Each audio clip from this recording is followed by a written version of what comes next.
So here we're looking at social media interactions, switching gears yet again. And again, I'm sorry for people looking at this on the phones. I need to do a better job at No, getting. I don't know how you can really with this much data.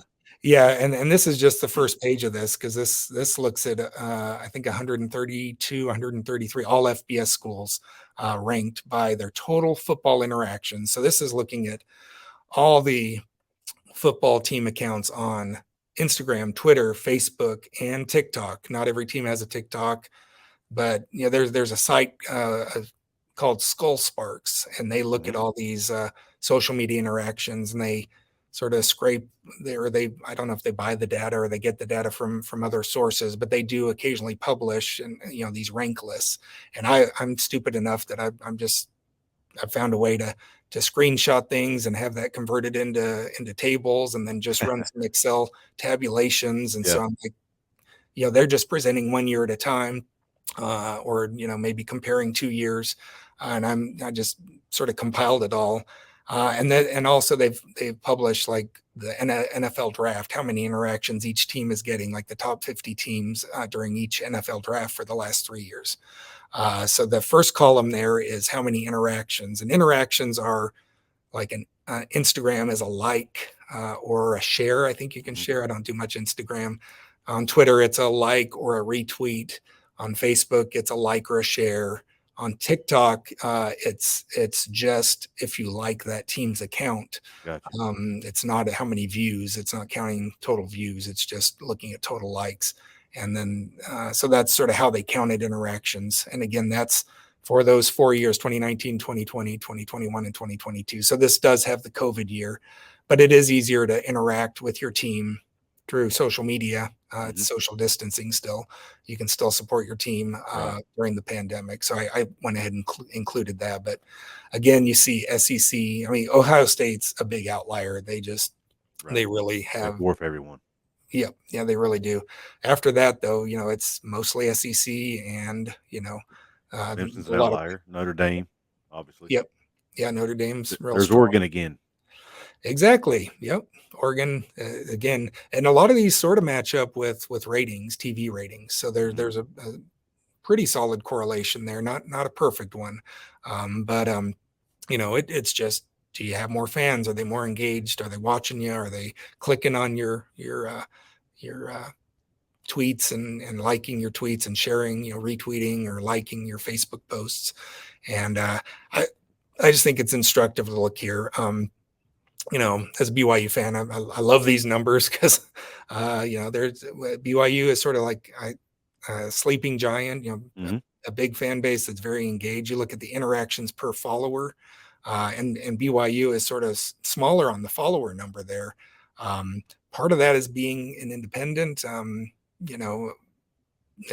guess that's my excuse. You don't have other teams or compatriots sort of following some of your accounts. I don't know if you follow a lot of the other teams in the Big 12, but and part of it may just be there's fewer people that follow on social media for BYU, but the interactions per follower was really high for USC, for BYU, and for Ohio State, as well as Pitt. I don't know why Pitt was so high in the next column, but go ahead. I picked USC out just out of curiosity, and I'm looking.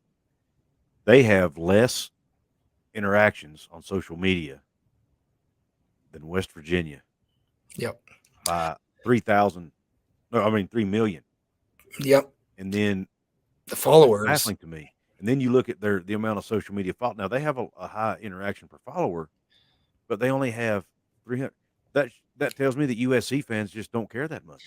So there's not as many of them that care. I'm going to interject. I've looked into that because that sort of made me think too. And certain schools run a lot of their social media through their main athletics account. Like they'll put all their football stuff just on their main athletics account. And so USC actually has the number one in the nation main athletics account when you look at total interactions. Okay. So and in a different iteration that I'm writing up, I'm combining total athletics account total Okay. football and total men's basketball. Okay. And, Duke all of a sudden jumps up into the top 6 or 7, Okay. total interactions when you count Duke basketball. They're just a huge outlier there. And even when you count football and their total athletics page and basketball, Duke jumps up there. Again, I don't have that data here, but I've looked at the raw numbers and getting ready to share some of that. But again, you don't see on either of these columns, you don't see San Diego State. You see SMU, down at 62nd. So not bad for a G5 program, one of the best actually. But that just sort of showing that these additions that the Pac-12 is thinking about, they're not huge fan bases. They're not really engaged compared to what the Big 12 was able to add in. You look at the top 3 here, BYU, West Virginia, and UCF for the Big 12. Mm-hmm. 2 of those are new schools. Right.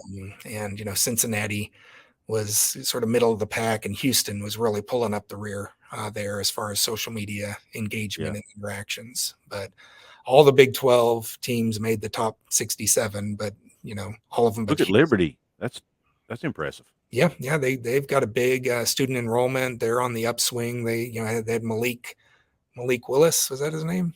Malik Harris, I forget exactly his name, but yeah, great quarterback. They beat Utah. They beat BYU, excuse me.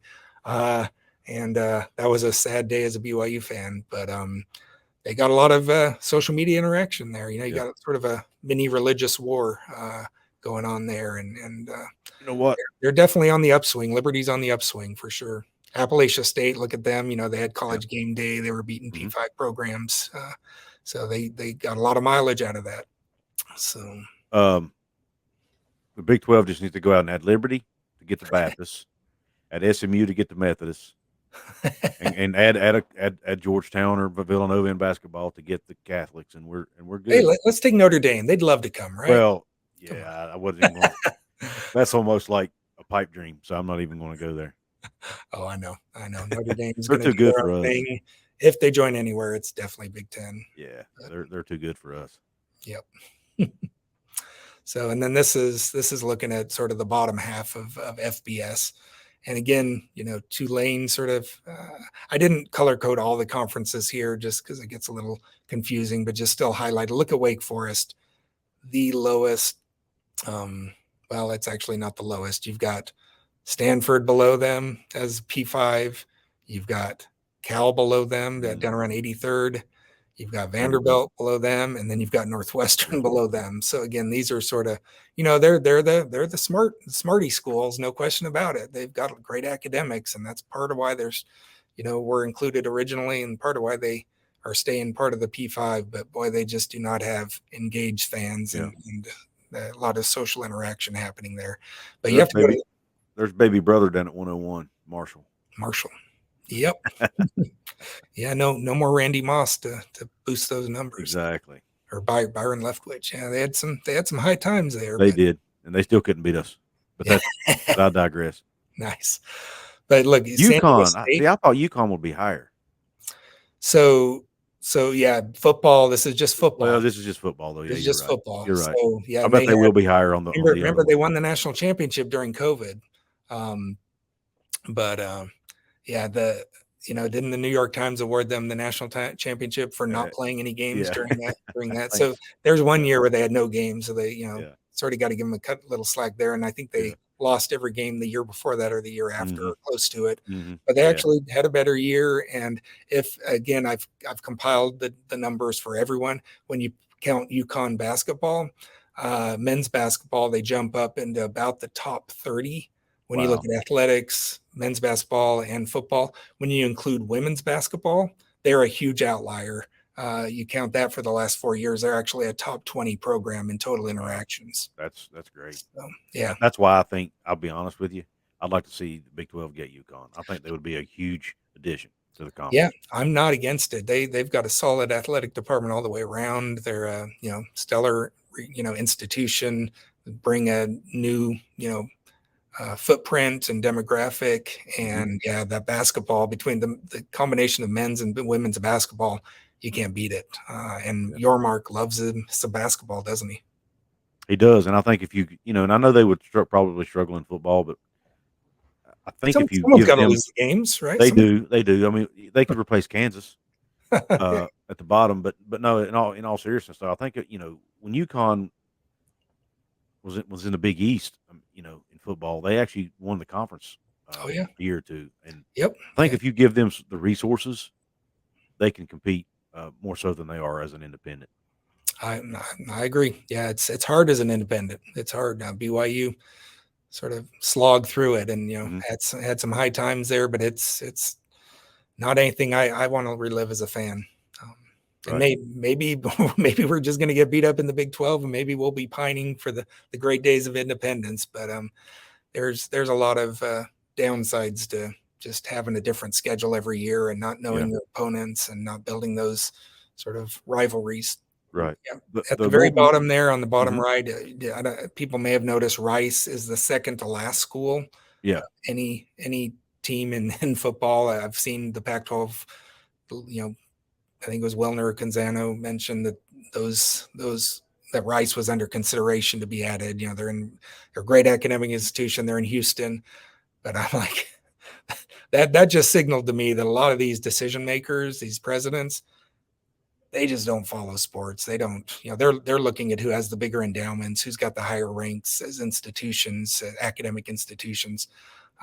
Rice is a nothing in TV rate. I think they've only had one or two rated games Yeah. in the last 11 years. Most of their games don't even get put on television at all. Absolutely. Yeah. Just when they And have an out of conference game against I don't I know, was a Texas. I was surprised to see ULM at the very bottom. I thought they would have a more active fan base. Yep. Those are the numbers. So yeah, Yeah. appreciate you letting me share this information, and hope it's instructive. I love just, I think, the numbers just sort of bring out a story. And I think the story that was pretty clear. And yeah, I encourage people to go, click on my Twitter, and the pinned tweet there does link to the article that has a lot more detail. Yeah, it's pretty long because we pasted all the different the parts of it together. Mhm. But if But you like but digging into the data and want to yeah, hear our explanations for why things are the way they are, I think we do a pretty good job. and it gives you context for everything too in the article, Yeah, where they get the numbers from, how they may do it differently than others. As far as other people out there that do similar things, and it just lays everything out in detail so you can get a feel for the. I like to say the method to the madness is the way I like yeah, to describe it. They give the absolutely. method to the madness, and if you want to check that out, like you said, go to his Twitter account at JJFuller72. I'll leave a link also in the description of this video as well. Awesome. Appreciate it, Goose. And thanks. Absolutely. I mean, you just have a great show. I saw your tribute to Golden Blue Dude yesterday, and that was just awesome. Just that speculation zone. I think a lot Yeah. of us are missing that. And yeah, this has been a lot of fun. I don't know, where everything's going to end up, but it's just been fun to talk about. It's gets us through the off season, and I appreciate your content, and appreciate you asking me to come on. Absolutely. I appreciate you coming on, and I appreciate all the ch- the charts and graphs and the information and the data. All right, go Okay. Cougs. All right, everybody. I hope you enjoyed the interview with Jeff Fuller. I appreciate him coming on. I appreciate everybody for hanging around. I know that's a lot of numbers to digest, but I encourage you, please go look at the article. It gives you context to everything, and go back and look at part of it. Take a break, go back and read part of it later. It's a lot easier to digest that way, but I think it's some really useful information. It kind of shows the trajectory of the Big 12 versus the trajectory of the Pac-12 and why the conferences are where they are today. I really appreciate you guys tuning into the show. And until the next one, Q Country Roads. West Virginia, mountain mama, take me home, country road.